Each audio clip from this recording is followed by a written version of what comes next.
So let's talk about this eclipse happening April 8th, okay? Because I've been getting a lot of messages from you all, and you ask and I shall deliver.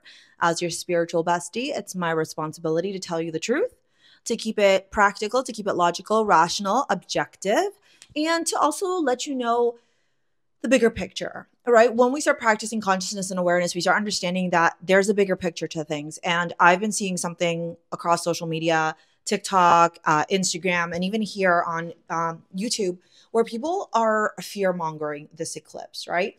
Apocalyptic, chaotic, ruin, destruction. Look, it's Aries. It's Aries, you guys. It's Aries. You ever met an Aries that isn't destructive? Come on. You know, come on.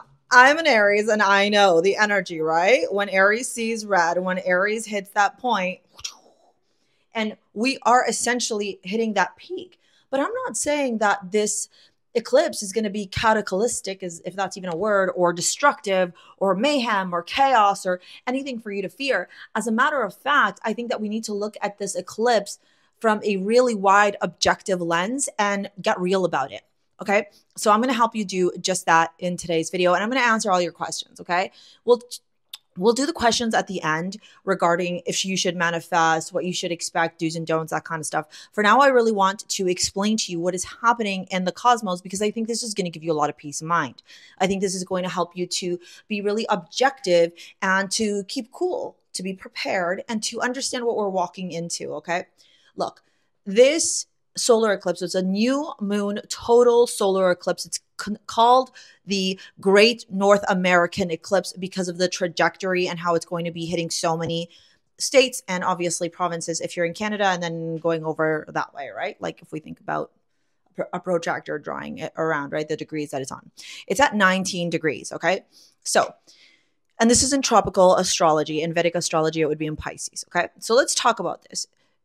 When we think about Aries energy, there are keywords that come in. You all know I have an Aries stellium. You all know it's my birthday soon. Okay. So I think I can speak honestly, very directly, and very personally about Aries energy. We are ambitious, driven, passionate. We have this initiating, fiery energy. We are like, we persevere, and we will, when we decide that we want something, you can't stop that, right? Because there's so much energy behind that. Aries is I am. It is ruled by the ego, okay? One of the biggest things that I had to do in my own spiritual journey was understand to learn that my ego is part of me, but it doesn't control me, okay? And you will see a lot of lower octave Aries people let their ego control them. And that's how they manifest as misogynist, controlling, narcissistic, abusive, psychotic, like, you know, those crazy Aries people like that, yeah? So we don't want to be in that vibe. Now, what you have to understand about Aries energy is that Aries has this initiatory vibe, right? It wants to move fast. It doesn't want to think. It wants to act. It gets the inspiration, and it's go, go, go. It's very fiery. It's very driven. However, having said that, Aries will lose its steam when it becomes disinterested. So it may see a shiny object and be like, I want this, let's go. And then it becomes disinterested. Okay. Now, I'm not saying that this is going to happen on the eclipse. I just want to give you an overview of what Aries energy is like. You have to understand that some key words to describe Aries are the hero. We have courage. Okay, we have warrior energy here. Okay, we have drive, passion. Okay, and so with all of that energy, obviously it can manifest in a very negative way, and it can also manifest in a very beautiful way. Right? That's why a lot of Aries people are very successful. It's why a lot of Aries people are very wealthy, and Aries people tend to get what they want because they've got that, like, that drive, that pursuit for greatness and for success. Okay. It's also why you'll see a lot of athletes have heavy Aries placements, police officers, there's that hero, right? Courage. Same with firefighters, that kind of stuff. Okay. Now, this eclipse, in my opinion, if I'm objective with you and you're my bestie and we're sitting down, we're having, you know, a tea, a coffee, whatever, and we're chit-chatting about it, and you're telling me like, Char, I'm a little bit scared, or I'm a little bit worried, or I don't know what to expect, or whatever may be coming up for you about this eclipse, I'm going to tell you that I don't think it's bad at all. I think that when we look at it from a world stage perspective, I can see why it can be intimidating. We've got some really interesting aspects happening over in Russia on the world stage. Then we've got the stuff that's happening in Palestine. Then there's like the earthquake that happened in New York, California, and then the bridge, right? I think that was in Oregon. Don't quote me on the bridge being in Oregon, but I feel like that's right. If you know exactly where that bridge that broke down was, drop it in the comments, okay? But that's the destruction part of Aries, right? That's how it manifests in a destructive way, where you see this worldly destruction. Aries also rules fires. So there was that fire in Chile that happened not too long ago. So I'm not surprised that we're seeing all this energy, because right now, if we were to look at the cosmos, the heavenly bodies, from a tropical perspective, there are so many planets and aspects in the constellation of Aries. And we have currently Chiron, which is the wounded healer. And Chiron, the wounded healer, when it's in Aries, has everything to do with your confidence, your self-worth, your belief that you are valuable and that you are allowed to show up in your authentic expression, that it is okay for you to be in radical self-acceptance, and that people will love you and that you are not alone in this journey, right? If that's hitting for you, drop it in the comments, let me know. Then we have the sun. The sun is our ego. It's our illumination. It's how we shine our light out into this world. Okay. And then it's our creative expression as well. And then we have the moon, which is our emotions. So on the 8th, we're going to have the sun, the moon there. Right now, the moon is in Pisces as I'm recording this, as I'm recording it a couple of days before. We also have Mercury there. Mercury in Aries, go watch any of my videos on how I talk. That's a Mercury in Aries. Fast, to the point, direct, assertive, no BS, sometimes a little bit brash, sometimes a little bit harsh, right? Very direct, okay? And there's no like coddling with Mercury in Aries, right? Then we also have Venus there, okay? Venus in Aries, even though it's in its detriment, I don't ever think I've seen an Aries Venus truly feel like Aries Venus is detrimental. Think Jessica Rabbit, think Marilyn Monroe. Those are perfect archetypes of Aries Venus, where we just sit back and you just come to us, period, hard stop. We don't have to do anything. We just show up in our energy, and like magnets, we just call things in. And so for you, and then we have the North Node. Okay, the North Node currently is in Aries, and the North Node is our destiny. It's our destiny individually. If you have a North Node Aries in your birth chart, collectively right now, this is our collective destiny. And it's also our challenges. It's where we need to learn stuff. It feels very difficult and uncomfortable because it's foreign. The North Node in general, when we understand that we have to go towards the North Node in our life, in our journey, it becomes very uncomfortable because it means now that we have to do things that we are not used to. It means that now you have to get out of your comfort zone. So many of you signed up to the Money Magnet Workshop, or have taken my course Align, or are signing up to the Soul Revolution. And there's this big theme of I'm stuck. I know I deserve better. I know I'm destined for greatness, or I know I'm destined for all this money, or I know I'm destined for all this success, or I know I'm destined to help people and be a spiritual leader, or whatever it is that you're doing, but the common theme is I feel stuck because I don't know how to get there. That's the North Node in its essence. You know that you're destined for this thing, but you don't know how to get there. And that's because you've never been there before. Right? It's a learning. And the more that we lean into our North Node, the more that you will learn how to attract cash flow with ease into your life, the more that you will feel of purpose, and you will feel fulfilled, and you will feel that freedom in life because you are aligned with your destiny.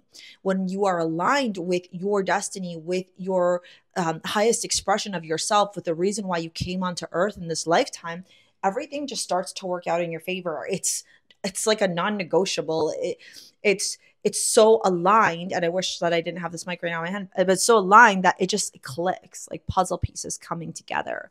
And so on the 8th, this eclipse is really telling you all there's all these people involved. If we think about the planets as people, right? We've got Mercury in Aries, we got Venus in Aries, we've got the Sun in Aries, we've got the Moon in Aries, we've got the North Node in Aries, we've got Chiron in Aries, we've got all this energy so focused on Aries archetypes and Aries energy and Aries characteristics.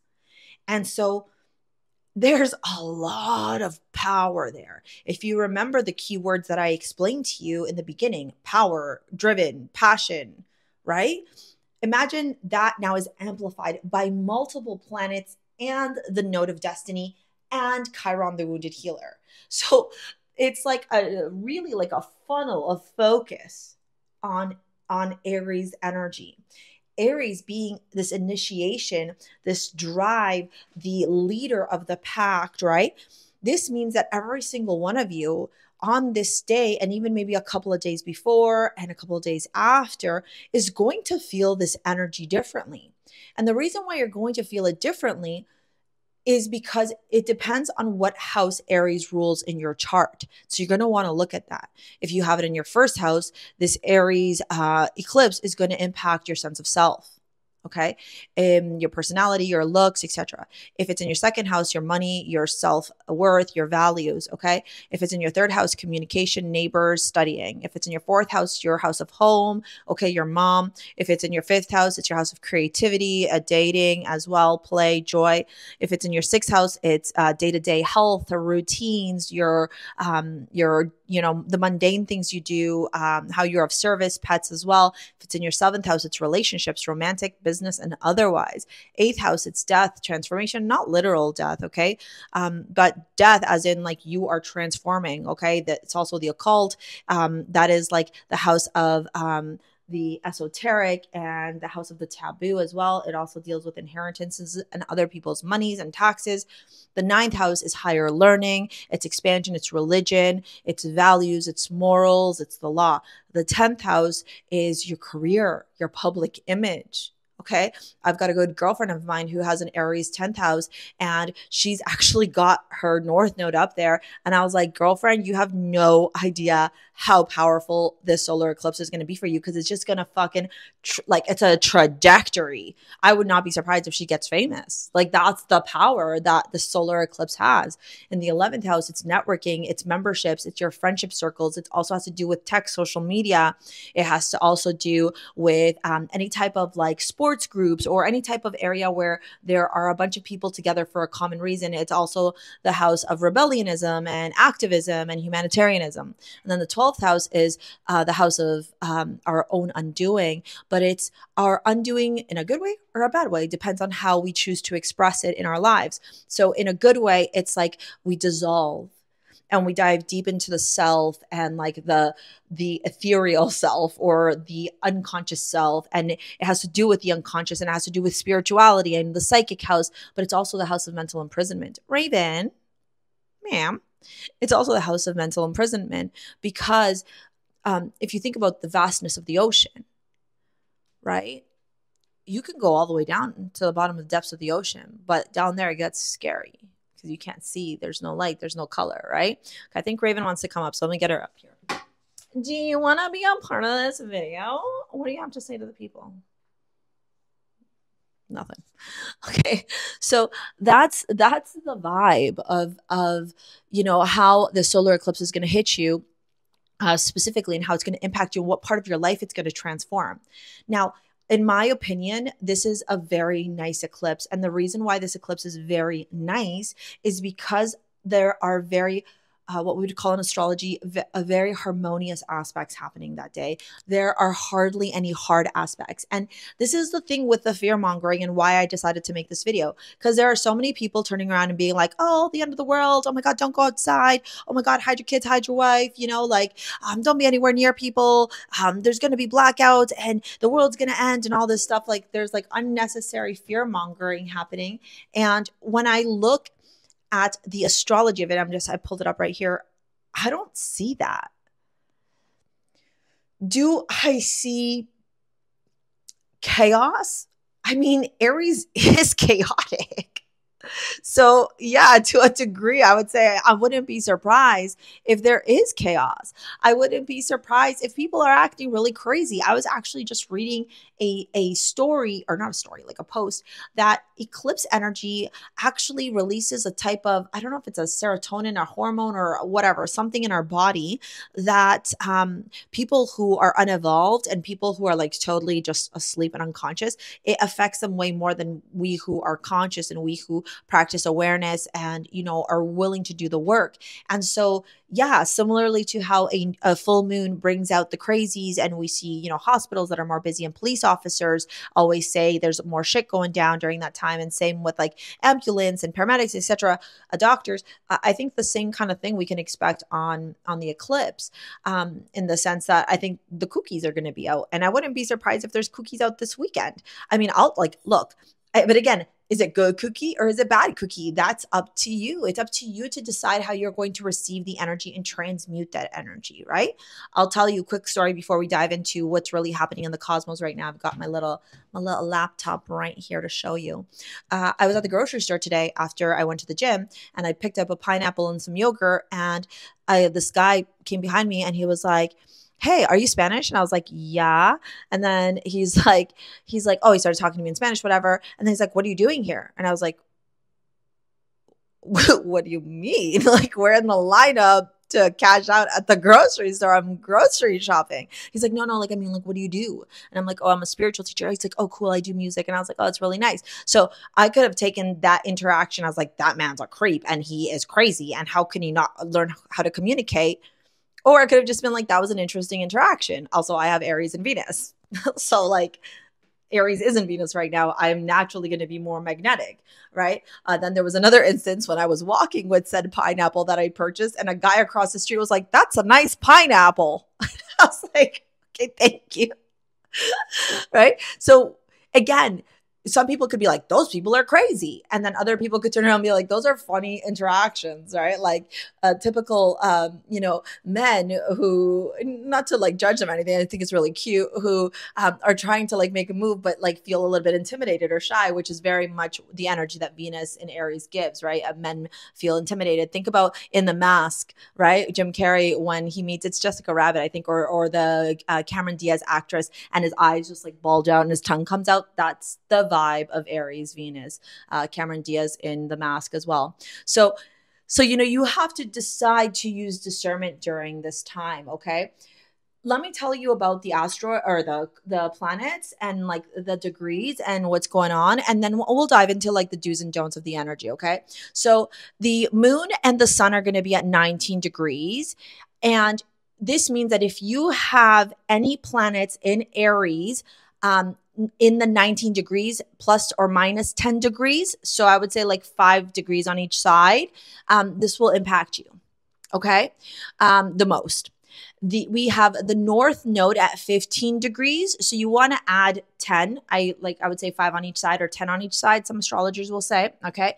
We have Venus at 4 degrees Aries. And then we have Mercury at 24 degrees Aries. So there's a lot of stuff happening in Aries. We also have that Mars Saturn conjunction in Pisces, which, you know, really explains the boat thing.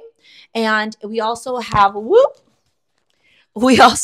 Jupiter and Uranus in a conjunction as well in Taurus. So really the only hard aspect we have, because conjunctions are not considered hard aspects, the only hard aspect we have is a square from Mercury to Pluto, which is communication, transformation. You know, I would even say things happening politically, and especially North American political leaders or political parties. Something could go down there. So when I look at the astrology, here's what I'm seeing. Okay. With this conjunction in Pisces, the Mars Saturn, I would say stay away from bridges. I would say stay away from boats. And if you are by a body of water, I would just keep my distance from that body of water, or have a plan of escape should something cray happen with the water. Okay. You know, maybe a tsunami happens. That's a result of an earthquake, but I don't know, right? Like that could be a way that it manifests. The reason why I'm talking about the earthquakes is because of that loose conjunction of Jupiter and Uranus. Uranus is chaos. Uranus is like something that comes out of left field. There's no explanation to it. It has no rhyme or reason. It's very what's the word I'm looking for? Yeah, chaotic is the best way to explain it, okay? And Jupiter is expansion, right? Jupiter expands everything. So if you think about it, if there's a shake, right, which is, you know, think Uranus like the tower, right? There's a shake, the tower tarot card. There's a shake, and then Jupiter just expands it, and because they're in a conjunction, and then that's how you get an earthquake, right? So the three main themes that I could see of like really bad things happening could be fires, earthquakes, and anything to do with water, bodies of water, or like things that would be used near the water, so bridges and boats. Okay, now, but aside from that, right, like, okay, let's get that out of the way. None of those are making hard aspects. Conjunctions in astrology mean that the planets are together, and because the planets are together, or the planets and the asteroid, the planets and the node are together, okay, what they're doing is they are talking to each other and they influence each other. So the characteristics kind of mush and mold and start working together. If you were to think about it through a baking analogy, it's like when you put your flour and then you mix your baking powder into the flour, and then you start mixing the baking powder with the flour, you sift it, and then like you mix it around, and all of a sudden the baking powder and the flour are still two separate entities, but they're very much mixed together in the cake mix, right? So to me, when I look at this, I think it's a lot of really beautiful planets and aspects wanting to mush together, come together to create something new. Think about when creatives get together, right? Think about when you get together with your friends and you get cool ideas, or maybe you make music or you make art, right? It's all your brains coming together, which are very unique, very different, and they come together and they create beauty. They create new ideas. They create new beginnings. And so, will this solar eclipse transform your life? Yeah, for sure. Absolutely it will. Okay. Yeah, I think it's going to change everyone's life. To be honest with you, I think that none of our lives are going to look the same after this eclipse, but maybe we don't feel it until 6 months down the road, right? Because eclipses have like a 6-month or 18-month window, right? 18 months, because that's when like they flip, right? So I think that when, I hear this fear mongering about like, the fact that like sun and moon are not really going to be together, that's because people don't understand astrology, and they don't understand that in Vedic astrology, this is happening in the sign of Pisces, and in West or tropical astrology, it's happening in the sign of Aries, right? And then this other stuff about the ellipse or whatever, and CERN, yeah, like CERN is doing stuff that day. And honestly, think about it this way. If you knew that you had this capacity to tap into other realms because of this solar eclipse, and having access to those other realms, those other places in this vast universe could offer you new insight, new portals, new opportunities, new discoveries, more access to money, more access to happiness, love, etc., wouldn't you go and tap into that energy? Right? So now let's talk about the do's and don'ts. People are like, don't manifest, don't set intentions, surrender to the universe. I will agree with that. I would say don't sit there and intentionally be like, I'm going to manifest my dream life today and write down what I want, because it could very much drastically change over the next 6 months, because we're going through the portal of birth, right? The sun and the moon coming together literally create like a portal into birth. It's kind of like the rite of passage when a child comes out of the womb of a mother. Okay.